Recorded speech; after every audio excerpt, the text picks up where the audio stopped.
staying with you any longer doesn't benefit our marriage. I've always been alone, raising our child by myself."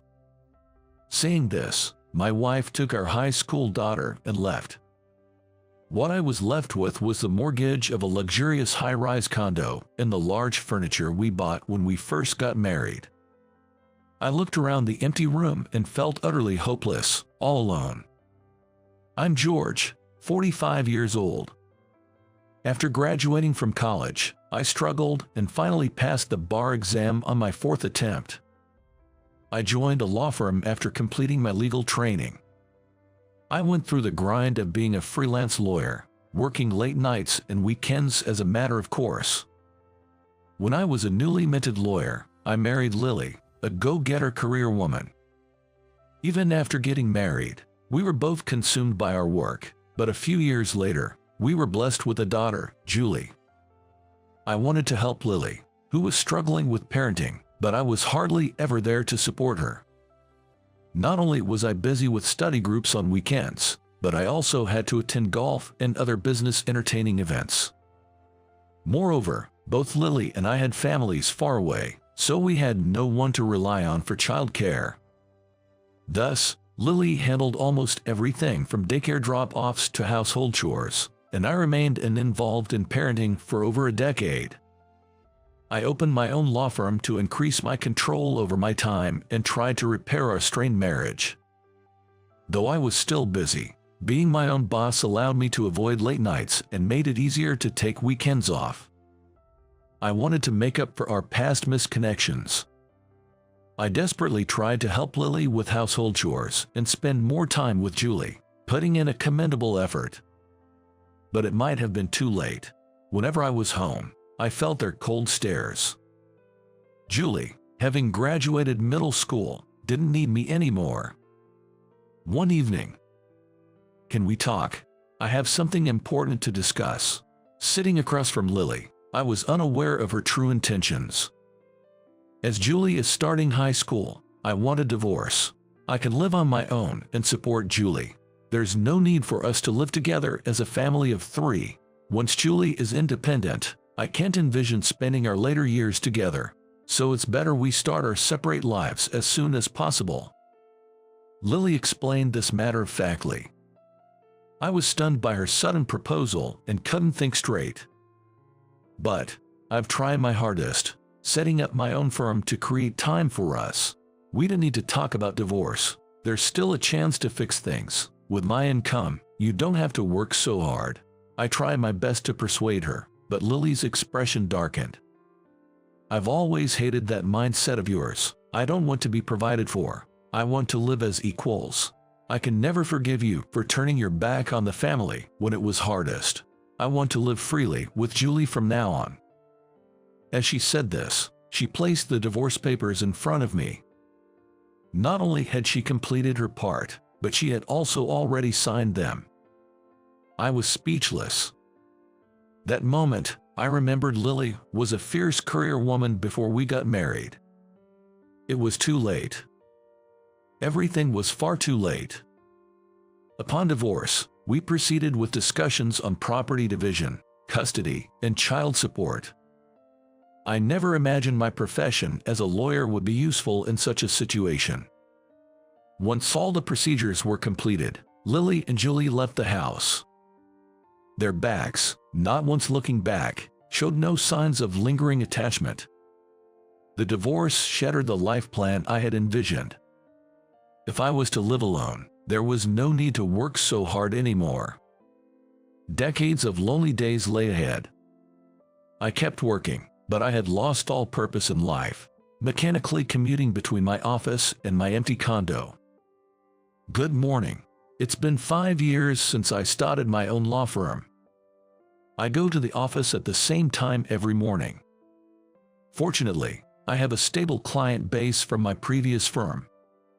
There are 2 women who handle the office work. One is Elizabeth, in her 40s, a veteran in administrative skills.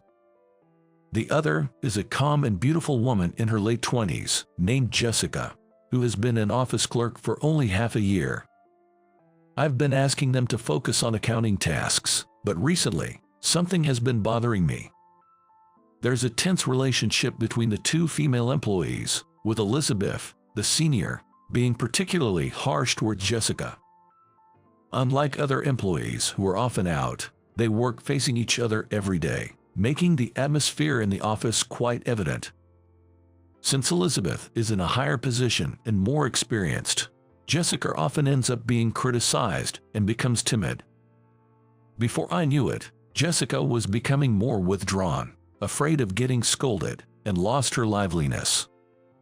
It wasn't like Elizabeth to be so mean, so I wondered what had happened. Both being women, the situation needs to be handled delicately. I'll listen to both sides separately to understand each of their stories. Then I'll decide how to proceed based on what I learn. Thinking this, I asked Jessica to run an errand to the post office, then took the opportunity to talk to Elizabeth. Lately, I've noticed you two aren't communicating well. Is everything okay? Did something happen? Elizabeth started venting as if she had been waiting for this moment. George, you have to hear this. Jessica's paperwork is full of errors. She apologizes but keeps repeating the same mistakes. I don't want to be angry, but she doesn't consider my feelings. Do you know how many times I've had to correct her work? I hurriedly calmed her down, saying, "Just calm down." Apparently, she reached her limit with Jessica's continuous mistakes at work.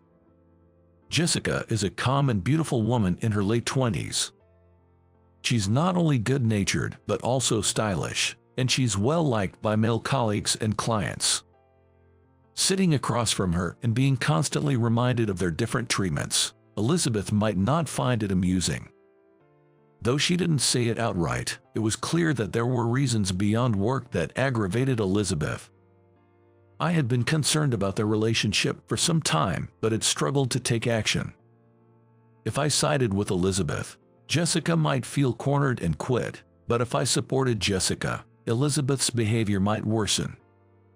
I thought about calming Elizabeth while teaching Jessica how not to trigger her, and considered rearranging their seats to minimize interference. That seemed like the best I could do right now. Dealing with women can be complicated and troublesome.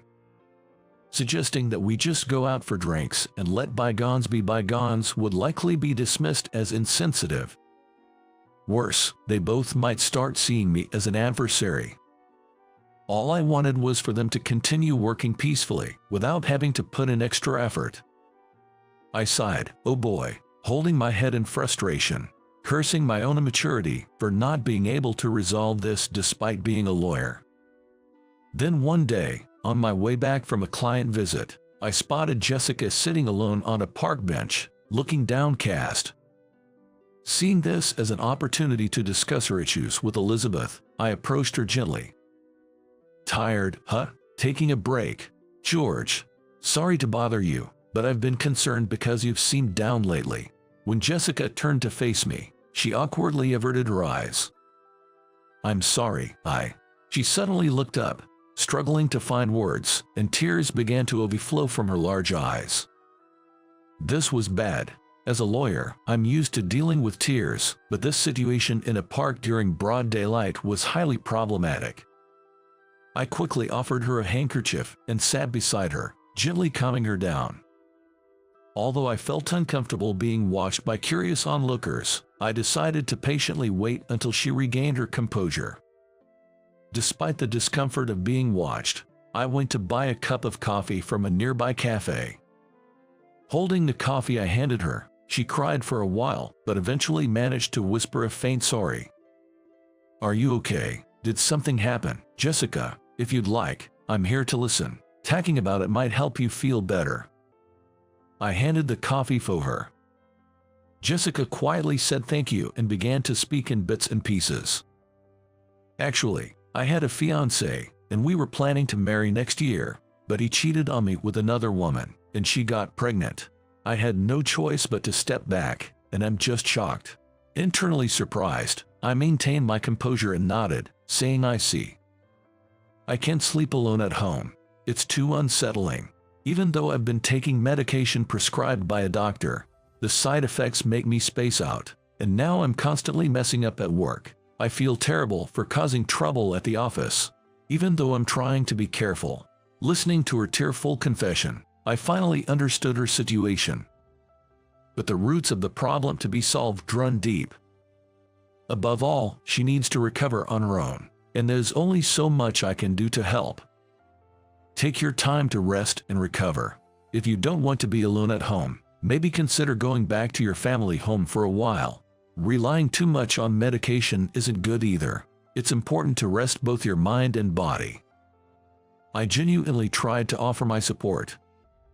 Thank you, I appreciate it, but I can't go back home. The news about my broken engagement has already spread, and I'm not in a position to return, especially after sending out all the wedding invitations.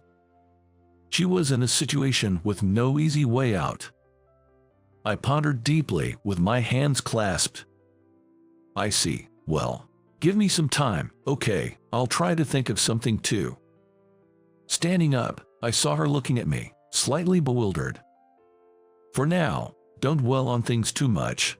If being at work helps distract you from your pain, then keep coming in as usual.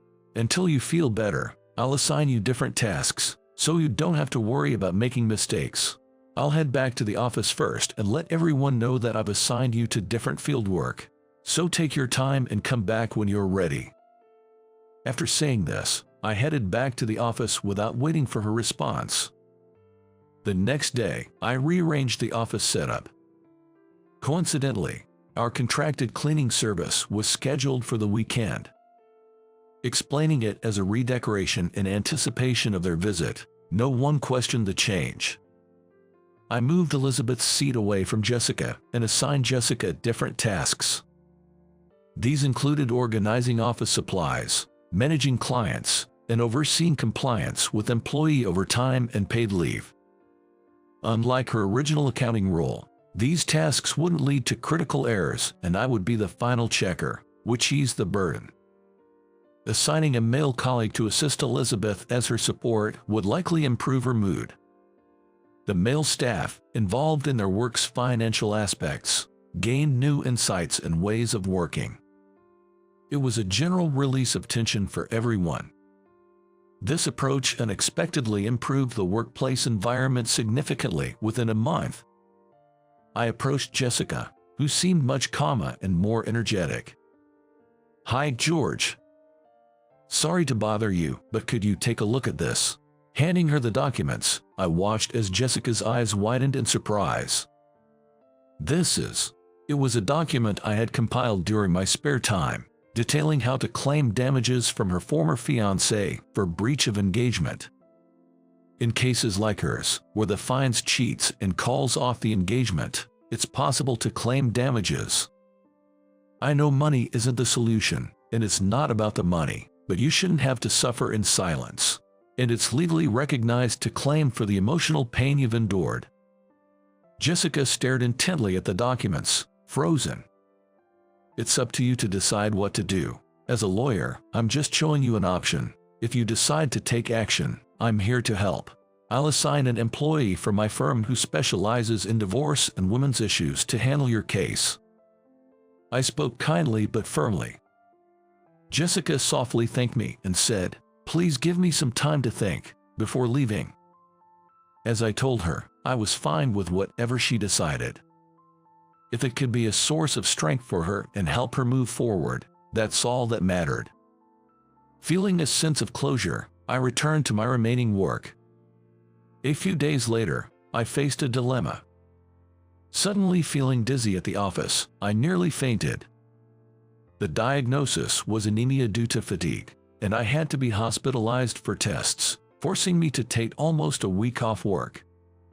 Now convalescing at home, the vast condo seemed excessive, with empty containers of fast food meals and ready meals littering the space. How many years had it been since my wife and daughter left? I had been working nonstop to forget my loneliness and maintain my lifestyle, but perhaps now the bill was coming due.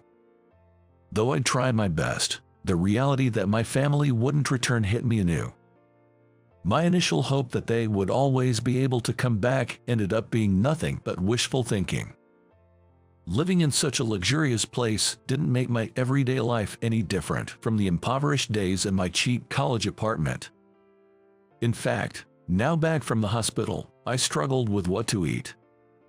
Maybe it's time to move out and find a more comfortable place to live.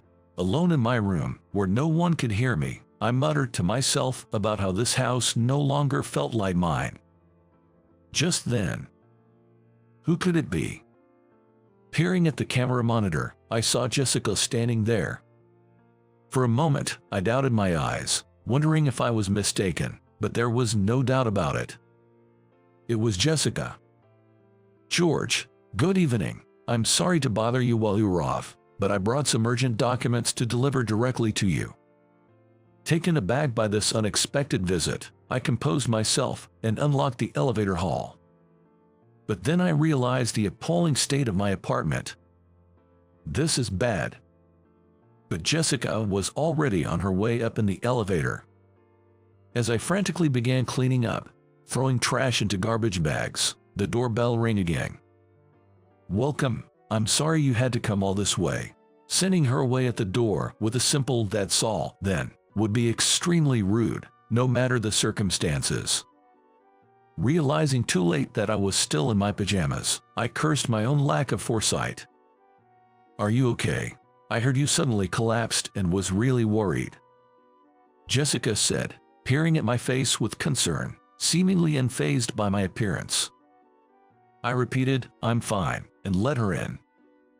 There was nothing more I could do. I had no choice but to resign myself to the situation. And as expected, she froze in the living room filled with garbage bags. Haha, actually, I divorced a few years ago and my wife took our daughter with her. I always relied on my wife for household chores, so I'm clueless about cooking and cleaning. Ending up in the hospital due to unhealthy living. That's not what a manager, let alone an entrepreneur, should be like. I rambled on, too embarrassed to make eye contact. "George, I understand your situation, but it's not good to be in this environment, especially when you're recovering. I'll help. Let's clean up and ventilate the room." I was at a loss for words. As soon as I understood her intent, I was hit with an impulse to protest. "Absolutely not," and hastily stopped Jessica, as she was already reaching for a garbage bag to start cleaning. "It's okay, really. I can clean up. Just sit somewhere comfortable." I took the garbage bags from Jessica and began cleaning efficiently. She watched me move briskly, a puzzled look on her face. "I'll go to the supermarket across the street and get some groceries. I'll ring the intercom when I'm back, so please open the door." Once again, I was baffled by her words. But when I turned around, she was already heading out the door. What's going on here? Wait, I should give her some money. But she had already left. I hurried to finish cleaning up before she returned, overwhelmed by the situation. I couldn't keep up with the emotions brought on by the unfolding situation. I felt pathetic for being constantly outmaneuvered and overwhelmed by the events. And I was surprised at how much I was shaken by the presence of her. "I'll use your kitchen, if that's okay." Jessica returned with bags full of groceries and began cooking skillfully in the kitchen. I hadn't heard such rhythmic chopping in a long time. She had been living alone for a while, cooking for herself every day. It was a side of her I hadn't seen at the office. "Here you go, chicken soup. It's gentle on a weak stomach and warming. Please eat." Before my admiring eyes, a steaming bowl of soup was served. The chopped onions and soup made it incredibly appetizing.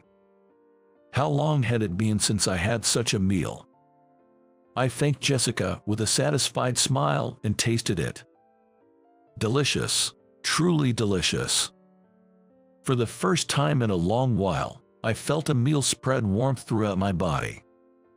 Jessica watched me eat with pleasure. Feeling awkward, I gently set down my spoon. "Thank you so much for today. You've been a great help. I should head back to the office, though. I don't want to keep you here too late." I honestly expressed my feelings of gratitude and apology. Previously, You talked to me about claiming damages, right? Today's visit is just a small token of my appreciation for that. I was about to dismiss her gratitude with a no, it's nothing, but she continued. After giving it some thought, I decided not to pursue the lawsuit, but it's not about letting him get away with it. I've come to terms with the past as just that, the past, and am able to look forward now. In fact, I'm relieved that I realized all this before getting married. I don't want to waste my current time on a man from my past. Your support back then helped me find closure and the strength to start over in life. I started to say that's, but was at a loss for words. I see you, George, not just as a boss, but also as a reliable and wonderful manual. I'm serious about this, and if you ever need me, don't hesitate to call me. I'll be there. Her words, which could be taken as a confession, left me speechless. Seeing my reaction, Jessica too seemed to realize what she had said and blushed. Thank you. That was all I managed to say, and Jessica smiled warmly. Please take care of yourself and come back to the office soon. As she said this and I tried to see her off, she gently pushed me back inside the doorway. It's fine here. With no chance to argue, she began to close the door as I thanked her again. I meant what I said earlier. Right before closing the door, she peeked out and added those words. I stood at the door, my heart racing, unable to calm down. Her face lingered in my mind, filling me with an overwhelming sense of happiness.